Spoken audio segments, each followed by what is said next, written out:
La loi de finances 2018, elle est l'expression d'une volonté politique qui consiste à gérer la période qui nous sépare de l'élection présidentielle, tout simplement. Ce n'est pas le produit d'une réflexion sur la stratégie économique à long terme à engager pour sortir le pays de la crise. Mais eux, ils auraient voulu, cette période-là, la gérer avec une même démagogie, un même populisme. Oui. Ça veut dire continuer à arroser les alliés naturels, à injecter de l'argent pour calmer les gens. Or, ils n'ont plus les moyens. Ils vont devoir aller vers une sorte d'orthodoxie économique et ça veut dire que ça va couper dans le vif. Là. Oui, mais je ne sais pas si vous avez vu, dans le cadre de cette loi de finances, les dépenses de l'État augmentent de 25%, les dépenses sociales augmentent de 8%. Ça veut dire que de deux choses l'une. Il y a des produits qui peuvent atteindre 100% d'augmentation. Je parle des dépenses sociales, de ce qui est prévu dans le budget, dans le budget de l'État. Oui. De deux choses l'une, où la pauvreté s'est accrue, et donc on met 8% de plus dans le budget des transferts sociaux, ou alors on prévoit de distribuer massivement à une catégorie définie. Donc, quelle serait-elle je pense qu'après avoir mis un certain nombre de hausses de prix par le jeu des taxes que vous avez évoqué, 30% et jusqu'à 60% dans certains cas, ça veut dire qu'on a accentué la pression sur les catégories les plus faibles. Et donc pour les garder quand même sous tension et éviter justement des soubresauts, on a injecté dans le budget des moyens d'allocation directe. Oui, je pense qu'il commence à réfléchir un peu, il parle de recenser les personnes qui doivent être destinatrices de ce type d'aide. Ça veut dire qu'on réduit l'assiette des destinataires et probablement qu'on va augmenter ce qui est prévu pour ceux qui vont rester dans cette assiette-là. Mais il y a 10 millions d'Algériens qui vivent en dessous du seuil de pauvreté. Oui, mais ça c'est... c'est un cautère sur une jambe de bois. Tout à fait. Je peux rajouter ça ne veut pas dire ça. que ce sont des solutions qui sont efficientes. Ça veut dire que, c'est ce que disait tout à l'heure Nazim, c'est que c'est de l'improvisation, c'est de la fuite en avant. Donc on essaye de sauver au minimum ce qui peut être sauvé, c'est-à-dire qu'il n'y ait pas de soubresaut d'ici à la présidentielle de 2019, au plus tard 2019, et on va chercher un certain nombre de moyens par l'augmentation des taxes, etc., peut-être même l'endettement extérieur, puisque effectivement, le FMI n'est pas très loin en réalité. Donc, qu'on le sache. Et puis après, sur l'affaire des produits importés, soi-disant destinés à contribuer aussi à améliorer la balance des échanges, en tout cas la balance des paiements, l'importation relative à ces 851 produits interdits à l'importation, ça représente 1,5 milliard de dollars. 1,5 milliard de dollars. Donc nous ne sommes pas non plus sur une masse qui va complètement renverser la vapeur.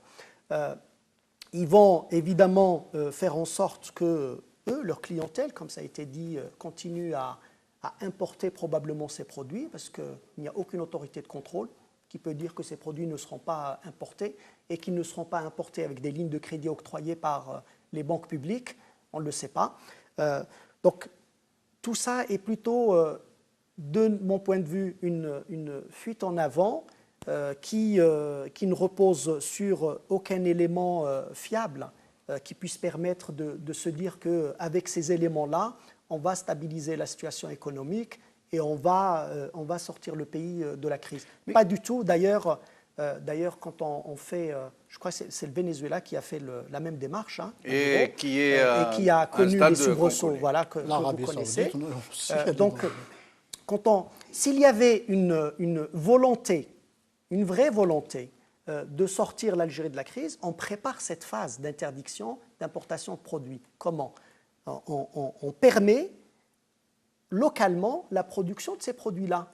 Mais comment, par exemple, je vais te donner un exemple. J'aimerais que vous reveniez un peu sur le quotère sur la jambe de bois, parce que c'est très intéressant, de ces 8% alloués aux transferts sociaux.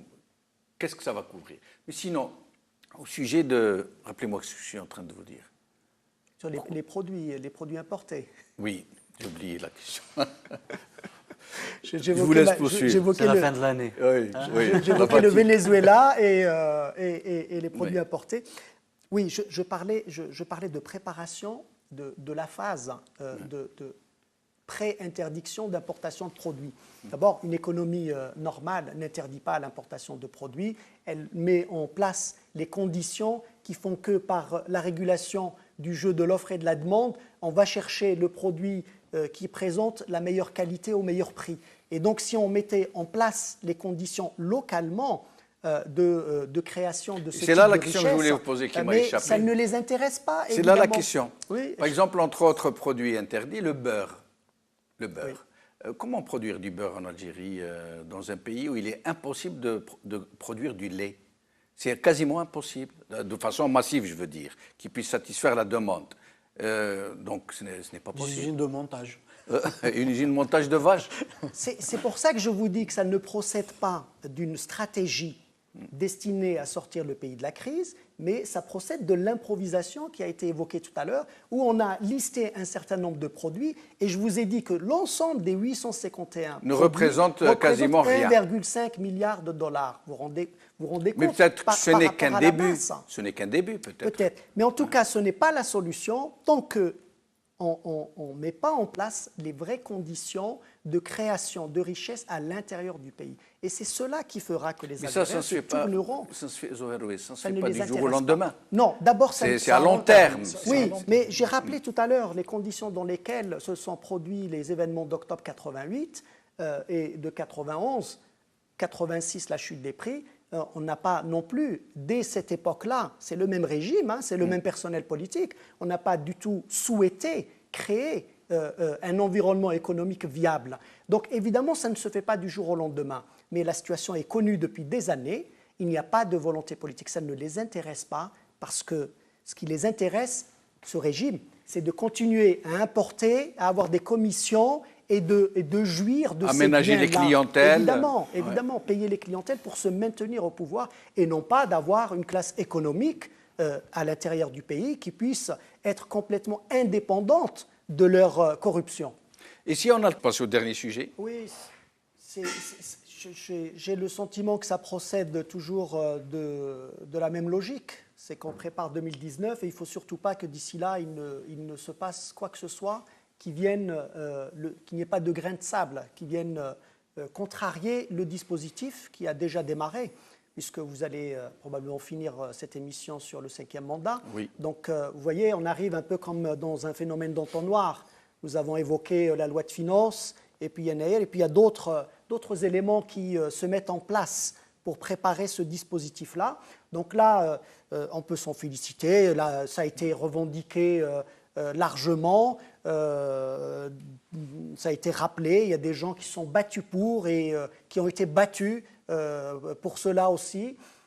Mais l'intention n'est pas de rassembler les Algériens. L'intention n'est pas d'apaiser la société algérienne en faisant en sorte que l'État algérien se dise, lui, garant de cet apaisement et de cette mise en sensibilité sur ce qui fonde l'identité algérienne. Non, puisque de tout temps, c'est ce même régime qui a refusé que l'identité algérienne s'exprime, qui a tout fait pour qu'il y ait des antagonismes dans la société et qu'il y ait des violences dans la société en jouant de ces fibres-là, justement. Donc, et comme c'est le même personnel politique, et comme c'est le même régime, ce sont les mêmes hommes qui sont à la tête de cet État-là, on ne peut pas penser une minute que subitement ils se sont convertis à la démocratie, aux libertés, à la reconnaissance de la citoyenneté, de l'identité algérienne.